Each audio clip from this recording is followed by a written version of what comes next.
By the age of 30, how much do you think someone should have in their bank account? 0. 0?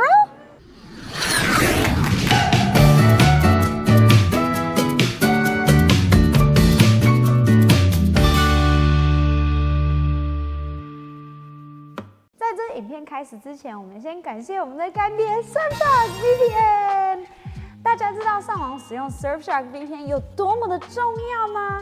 当你连线上网的时候 ，Surfshark VPN 会把你的数据全部都隐藏保密，有心人是无法看到你的 IP 位置，也无法偷去你的宝贵资料，这样才能安心的使用网络。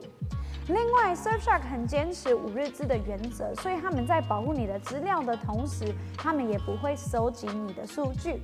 更方便的是，你只要办1个订阅账号，就可以在无线的装置上面做使用哦。所以可以跟家人朋友一起分享并享受安全的网络。有兴趣的大家可以到资讯栏点连结，使用我的折扣码520，马上享有1起折的优惠，再送3个月免费试用。甚至还有30天退费保证，快去看看吧 ！Go go go！ 那现在要开始今天的影片喽 ，Let's go！ 嗨，大家好，我是沙白。我们最近这个频道有在做很多的创新，还有新的企划。那今天我很好奇，就是因为美国这边是过节的日子，然后我们会花很多的钱，然后现在经济也没那么好了，所以我很好奇，就是这边的人的想法是怎么样？因为我最近在看到有人在网络上在讨论说，哦，30岁一定要有多少存款啊？所以我们来到了一个逛街的地方，然后我们想要做个街访，问问他们的意见以及他们金钱的观念。那我们就去街访喽。So my first question for you today is, when you were younger, how much did you expect to have in the bank by 30, and did you meet those goals? Before I was 30, I'm not sure I expected to have a ton in the bank. I think I would hope today, as I look back, that I might have, upwards of $15,000 or $20,000 in the bank as a kind of a little nest egg for emergencies or things of that nature, Right. probably. I don't know, I gave it a lot of thought when I was much younger than that. Certainly wish I had as I was much older. Yeah. But What do you think is a good number for a 30-year-old?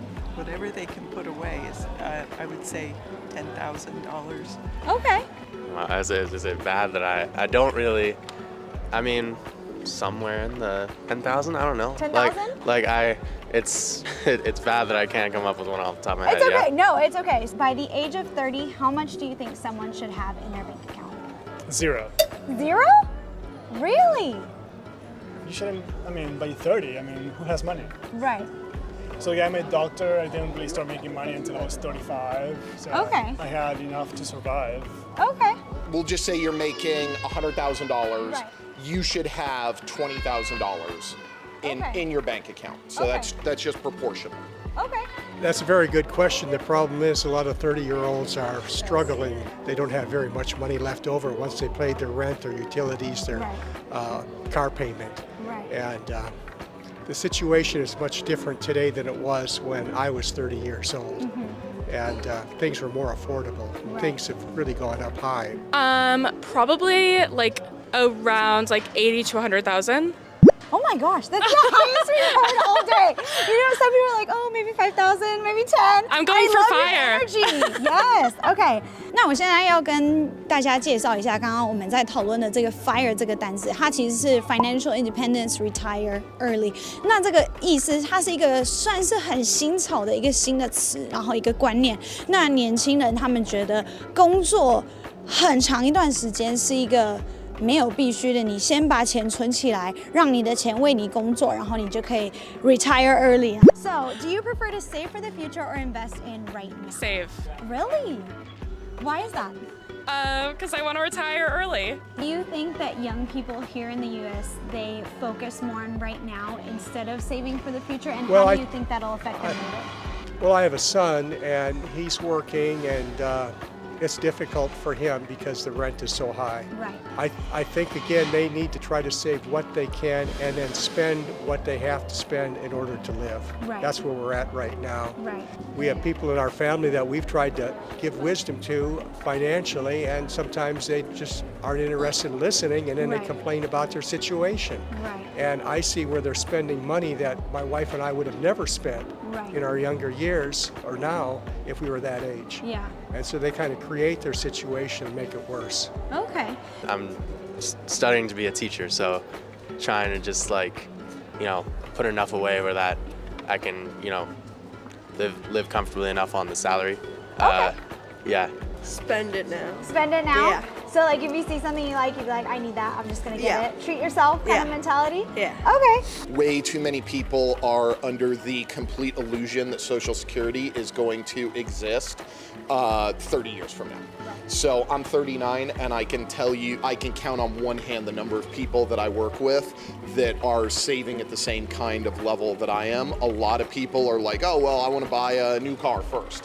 I really want that $1,000 iPhone.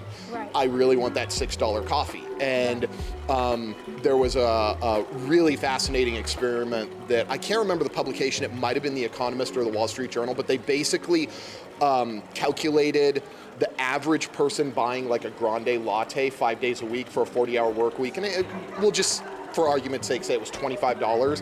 And they basically said, okay, take that $25, put it in a compound interest retirement account every single year for 20 years. And I think they broke down that you'd have over $1 million if the economy was healthy. So, it's like just making these small sacrifices pays off in tremendous amounts. But to answer your question, the average American under the age of 40 typically is more concerned with this element of hyper-consumerism, which is like, buy it now, have it. I mean, I'm willing to bet that Sony camera that you're filming me on was $2,500 minimum. Your lens is at least $1,200. So, you've got a pretty hefty setup, but you're using it for clear purposes that probably generate you income, I'd like to imagine. Yes. That's an investment in your own income. A lot of people are just like, oh my gosh, the Black Friday, new iPhone, I'm gonna spend $1,000 while I owe $45,000 for a degree. Right. So I don't think that a proportion of Americans have that kind of savings mentality whatsoever. Right. What is one thing that you've learned about money that has always stuck with you throughout your life? Nothing concrete, but just like saving, and I don't know. I say this holding a Sunglass Hut bag, but I try to I really try to limit the shiny things. Shiny things. Yeah, There you go. I try. Okay. It's really, this is not helping me prove my point, but I try to keep it pragmatic. Right. Okay. And then if I do that, I find that I have, I can do stuff like this. Awesome. Yeah. Well, thank you so much. I judiciously spend it. So, yeah. Okay. That's a tough question. You always need money, of course, to survive. So, do you need lots and lots of it? It makes things nice, but you don't really need enough to survive. And so, choose your path. Right. Okay. Probably the thing I've learned most is that you got to be patient with the market here. As you're investing money, make sure that you're patient. Don't, I don't know what the right term is, maybe ride the waves. Don't do that. Be patient, look for stocks that give you long-term dividends. Don't rush into something like, I'm not a big fan. I know lots of people have made a lot of money in Bitcoin and some of those things. I'm certainly not an economic advisor, but for me, from an investment standpoint, I think long-term secure investment, strong dividends, and ride them out. Don't pull your money right away. It's in the long haul. If you look at the history of the market's consistently gone up. Right. It has its dips, but especially for a young person like you, I would leave it in there. It's scary. Don't look at it every day, but let it ride itself up, and then be patient with it. So that's probably the best advice I give for somebody, for something different that I've learned from money, or how to manage money a little bit better over the years. Debt is slavery. Debt is the modern day slavery, and the debtor is the slave to the lender. Your labor is going towards JP Morgan Chase, Sallie Mae student loans, whatever. I mean, the best thing that you can do is live within your means, and whatever else you have at the end of the month, you should put into a savings account, you should put into a retirement account. It's just simple numbers, because the worst thing that you can do to yourself or your family is set yourself up to retire poor. What is one thing that you've learned about money that has stuck with you your whole life?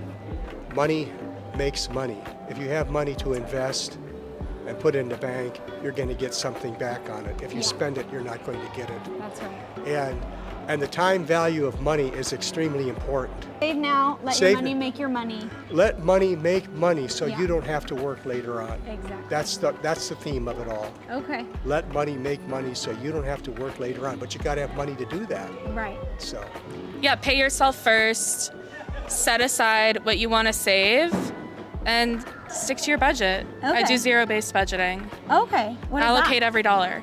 Really? Yeah. So like $20 to car payment, that kind of stuff, every single month? Yeah. That is amazing. Yeah. Okay. And plan in your fun stuff. Yeah. Don't make a budget that's unreasonable. Right. Yeah, just not to spend it frivolously. I mean, if you're going to buy something, to really think about it, do your research. Okay. I don't put as much emphasis on money in the past, and I tend to value more like time and experience Right. and money, and I think a lot of young people feel that way too right Yeah. now. Yeah. Yeah. I'm not sure. It's kind of like spend money on experiences and worry about saving later a little bit. I feel like right now for young people. Yeah. Kind of just like saving it, and Okay. then like when I was younger I used to save money, and then just like using it on like stuff that like I actually need. Okay. Yeah. Okay, awesome. Well, thank you so much. That was great. Thank you. 非常感谢大家收看。其实我自己也是对这个东西蛮好奇，因为我的思维的方向比较偏向台湾人。那我今天了解了之后，其实我发现美国人他们最在意的点不是你几岁存了多少，或者是你有没有选择买房子或者生小孩，就是感觉好像比较在意公司或是政府会给他们的福利，他们比较不在意自己存钱要有多少钱或者怎么样，所以我觉得蛮有趣。那如果喜欢这支影片的话，请记得要支持一下，订阅一下咯。然后呢，如果想要看到更多的沙摆的话，可以去追踪我的 IG 还有 FB。那谢谢大家，下次见，拜拜。